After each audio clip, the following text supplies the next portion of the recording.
ಗುಡಿಬಂಡೆ ಪಟ್ಟಣದ ಸಾರ್ವಜನಿಕ ಆಸ್ಪತ್ರೆಯಲ್ಲಿ ಸುರಸದ್ಮಗಿರಿ ವಿದ್ಯುತ್ ವೈರ್ಮೆನ್ ಕಾರ್ಮಿಕರ ಸಂಘದಿಂದ ವಿಶ್ವ ಕಾರ್ಮಿಕರ ದಿನಾಚರಣೆಯ ಅಂಗವಾಗಿ ಆಯೋಜಿಸಿದ್ದ ಆಸ್ಪತ್ರೆಯ ಒಳರೋಗಿಗಳಿಗೆ ಹಣ್ಣು ವಿತರಿಸಿ ಮಾತನಾಡಿದ ರಾಮನಾಥ್, ದೇಶದ ಅಭಿವೃದ್ಧಿಯಲ್ಲಿ ಪ್ರಮುಖ ಪಾತ್ರ ವಹಿಸಿರುವುದು ಕಾರ್ಮಿಕರು.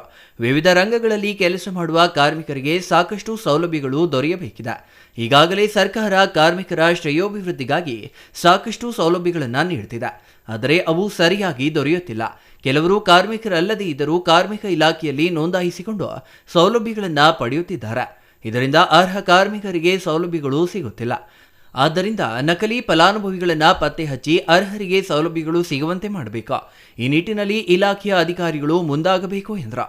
ಕಾರ್ಮಿಕ ಇಲಾಖೆಯ ಅಧಿಕಾರಿ ರಾಕೇಶ್ ಮಾತನಾಡಿ, ಸದ್ಯ ಕಾರ್ಮಿಕ ಇಲಾಖೆಯಡಿ ನೋಂದಾಯಿತರಾದ ಕಾರ್ಮಿಕರಿಗೆ ವಿದ್ಯಾರ್ಥಿ ವೇತನ, ಟೂಲ್ ಕಿಟ್ ವಿತರಣೆ, ಮಾಶಾಸನ ಸೇರಿದಂತೆ ಹಲವು ಸೌಲಭ್ಯಗಳನ್ನು ನೀಡಲಾಗುತ್ತಿದೆ.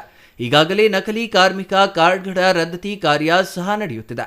ದೇಶದ ಆರ್ಥಿಕತೆಯಲ್ಲಿ ಪ್ರಮುಖ ಪಾತ್ರ ವಹಿಸಿರುವ ಕಾರ್ಮಿಕರಾದ ನೀವು ಇಂದು ತಮ್ಮ ಸ್ವಂತ ದುಡಿಮೆಯಲ್ಲಿ ಆಸ್ಪತ್ರೆಯ ರೋಗಿಗಳಿಗೆ ಹಣ್ಣು ಹಂಪಲು ವಿತರಣೆ ಮಾಡುತ್ತಿರುವುದು ಶ್ಲಾಘನೀಯವಾದ ಸಂಗತಿಯಾಗಿದೆ.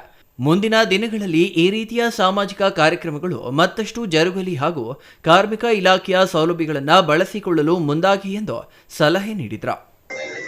ಅದು ಎಲ್ಲೋ ಒಂದು ಕಡೆ ಅದೆಲ್ಲ ಸೋರಿಕೆಯಾಗಿ ಕಾರ್ಮಿಕರ ಮಕ್ಕಳ ವಿದ್ಯಾಭ್ಯಾಸಕ್ಕೆ ವಂಚನೆ ಆಗ್ತಾ ಇದೆ. ಕಾರ್ಮಿಕರಿಗೆ ಒಂದು ಒಳ್ಳೆಯ ಸುಸಜ್ಜಿತವಾದಂಥ ಮನೆಗಳಿಲ್ಲ ಈಗಲೂ ಸಹ. ಹಾಗಾಗಿ ತಾವೆಲ್ಲರೂ ಸಹ ನೀವು ಕಾರ್ಮಿಕ ಇಲಾಖೆಯಲ್ಲಿ ಬರ್ತಕ್ಕಂಥ ಎಲ್ಲ ರಾಕೇಶ್ ಅವರು ಯುವಕರಿದ್ದಾರೆ, ಬಹಳ ಉತ್ಸಾಹಗಳಿದ್ದಾರೆ, ಅವರ ಕಾರ್ಮಿಕರ ಮೇಲೆ ಕಾಳಜಿ ಇದೆ. ಅವರು ಮಾತಾಡೋ ಶೈಲಿಯಲ್ಲೇ ಗೊತ್ತಾಗತ್ತೆ. ಯಾಕಂದರೆ ಮಾತಾಡ್ತಕ್ಕಂಥ ಶೈಲಿಯಲ್ಲೇ ಜನರಿಗೆ ಸೇವೆ ಮಾಡಬೇಕು, ನಾನು ಆ ಇಲಾಖೆಯಲ್ಲಿ ಕೆಲಸ ಮಾಡಬೇಕು ಅನ್ನೋ ಒಂದು ಭಾವನೆ ಇರ್ತದೆ.